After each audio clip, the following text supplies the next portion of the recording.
GDP numbers just came out. Second quarter in a row of GDP contraction, 0.9% lower. Now, this is interesting because every YouTuber out there is going to sit there and say the recession is here, and I don't blame them. It is 2 quarters in a row. But I will say this is a weird one because we just also had first-time job filings, unemployment filings drop. So you sit there and say, okay, how could that be? Now, I want everybody to also remember that jobs tend to be a lagging indicator on the economy. What that means is the economy turns and then jobs turn. Why? Well, think about it. If you're a business owner and you sit there and see the economy starting to contract, then you're going to respond by saying, you know what? I don't need all these people here. Let me stop hiring and let me lay some people off. Now, the biggest thing for me, guys, that makes me very concerned is consumer sentiment levels. So I talk about this all the time, and some people have said, Paul, what is consumer sentiment? Well, here's what it is. Consumer sentiment is statistical measurement, blah, blah, blah, blah, blah. It takes into account people's feelings towards the current financial health, the health of the economy in the short term, and the prospects for longer-term economic growth. It is widely considered to be useful as an economic indicator. Okay, so that definition alone, what does that really tell us? Nothing. But here's the scary part, and here's where I feel that even if you don't want to give us a recession now, what's going to happen shortly?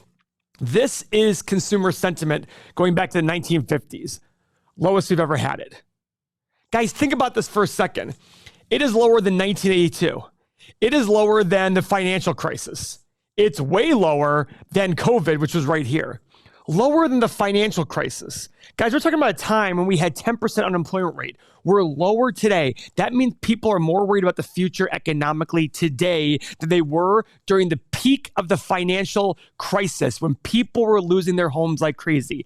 And if you try to tell me that this is not going to lead to a contraction, you're out of your mind. And here's why. 70% of GDP consists of consumer spending. Yes, they'll sit there and say consumer spending was up 1% last quarter. But remember, we also had massive inflation. So massive now, I think the consumer spending, I'd have to check and see if it's real consumer spending or nominal. But when you have higher spending, that's great. But this is telling us right now that people are probably going to say, you know what, maybe I shouldn't spend this money. I just bought a house that I need to do a full renovation on. 1.5 years ago, 18 months ago, if I talked to a contractor about doing work, they'd say, Paul, I'm 6 to 9 months out from even starting your job. I now have 4 contractors lined up to come quote me, and they all said they can start sometime in August or September. And I was like, okay, things are starting to shift. Now, we also are coming off one of the hottest real estate markets in history. Yes, we're coming off of 2005, 2006. That was crazy. But this recent real estate market was driven by very, very low interest rates. And suddenly, interest rates doubled. So what's that going to mean for spending? Guys, again, I'm not going to be this doom and gloom guy. I like to look at the facts. And if you're new to this channel, I'm Paul. I'm a value investor. I make my decisions based on the data that I see. Okay? Now, do I try to make predictions in my investments based on that? To a certain extent, of course. But I look at this as my big driver because I am absolutely shocked that it's the lowest level it's been in recorded history since going back to 1950 something. That's an amazing, amazing statistic. You have to be concerned about that. Even if you don't buy into the whole 2 quarters of negative GDP growth, blah, blah, blah. And I get that. And here's why. Look at China. China's idea of recession is like 4% GDP growth. Why? Because they're used to 7, 8, 9%. So when they have 4%, that's a lot lower than before. So even though it's growth in GDP, they sit there and say, that's a recession for us, right? So the same thing applies here. We are a much, much healthier economy. That's why I can understand why maybe flat isn't considered as bad or a little decline might not be as bad. I get that. I understand that argument. To be honest, I don't understand the point of being fearful of recession. Recessions are what they are. In this time period right here, we've had how many recessions? And guess what? The U.S. economy still grows over long periods of time. The stock market still grows over long periods of time. Your job as an investor, and what I'm trying to teach in this channel, and hopefully if you made it far in this video, you'll choose to subscribe and listen to the things I'm saying, is to take the data you see and make decisions based on them through a process that you learn. I'm trying to teach everyone how to fish because 20 years ago, I would be fearful of this. I would be scared to death of this. Oh my God, what am I going to do? Now I look at it and say, okay, It is what it is. This is why when times are like this, when consumer sentiment is insanely high, I'm more cautious. And yes, I'm called every name in the book when times are like this, because my point is it'll eventually go down. And I want to be the guy who sits there and goes, I don't care. I'd rather be more cautious here so I can really prosper here. That's what I'm trying to teach here on this channel. We're not trying to sit here and say when when the tide is rising for everybody, we're making a lot of money. That's easy to do. The hard part is when times are bad, you wake up with a more enthusiastic tone of saying, okay, it'll turn and I'm gonna make my investments today for a better future. And that's the great thing about recessions. They offer opportunities for those who are prepared. If you're prepared, if your gun is loaded, ready to shoot during a recession, you will do amazingly well. It is tough though. You have FOMO when times are like this. Consumer sentiment's up. Everybody thinks things are going to be great, rosy for the foreseeable future. And all of a sudden you're sitting there on the sidelines. I do understand that. But would you rather be the person on the sidelines when things are booming and riding your previous investments? And that way when recession hits, you load up even more? Or would you rather be the guy who's sitting right here going, oh my God, what do I do? This is fear. And fear and optimism sway. The pendulum swings. What I'm trying to encourage you to do is, I don't understand when people are so crazy about looking at the GDP data and the earnings data for companies on a quarter-to-quarter basis. Your job is to buy good companies that even if they miss analyst expectations, they're still doing the trajectory that you expected, and you bought it with enough margin of safety that even if they miss for several quarters, you still have a good investment. That's the key here.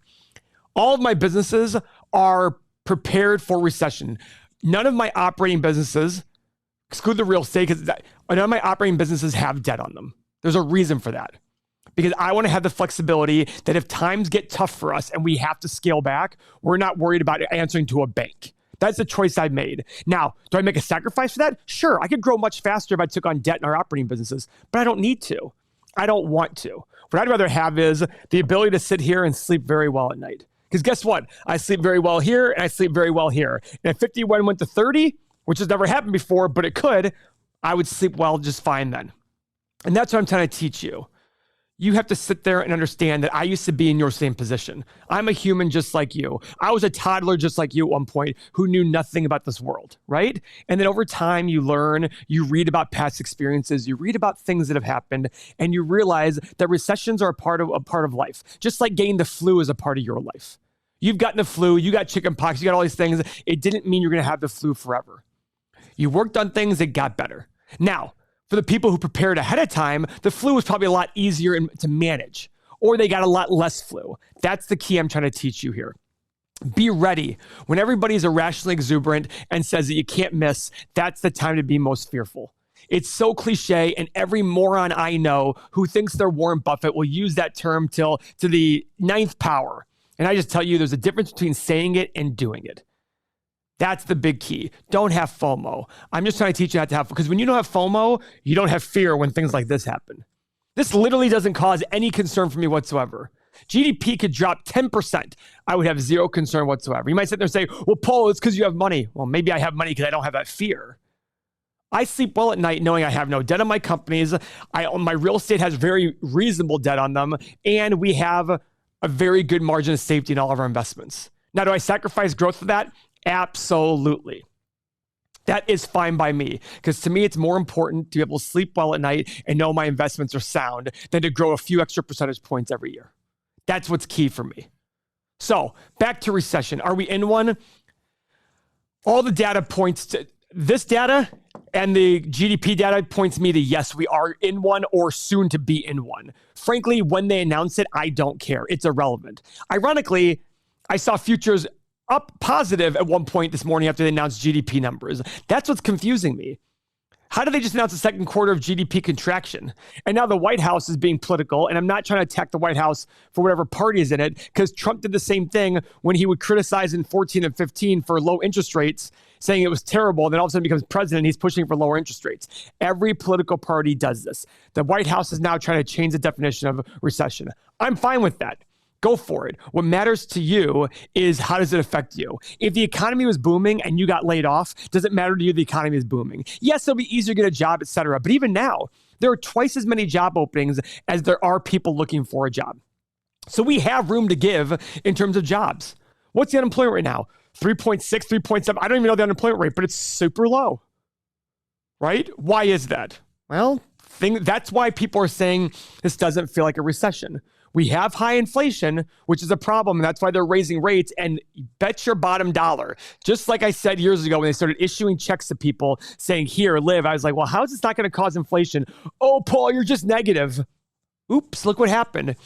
Same with interest rates. When they increase interest rates, it's going to cause contraction. It has to, because people borrowing money are going to second guess borrowing the money. It's easier to borrow money at 3 or 4% than it is at 6 or 7%. That is just a fact. You've doubled your cost of borrowing. The average 30-year mortgage last year was 2.7% or something like that, 2.8, and now it's 5.7, over double. Okay, or maybe it was the low of last year. The point is, you have to tell me, you cannot tell me that's not going to affect people's buying decisions. Of course it will. If your interest rate in your car payment goes up 2 or 3%, on a $40,000 car, that's real dollars to real Americans. It's $100 a month. That's real money. So what can you do from here? Subscribe to the channel. I'm the person who was saying things are too frothy, and I'll be the person at the bottom saying now is the opportunity to go do this. So if you like this video, please click on the next one, which is the upcoming recession could be the opportunity of a lifetime. You'll be glad you did. Thank you very much.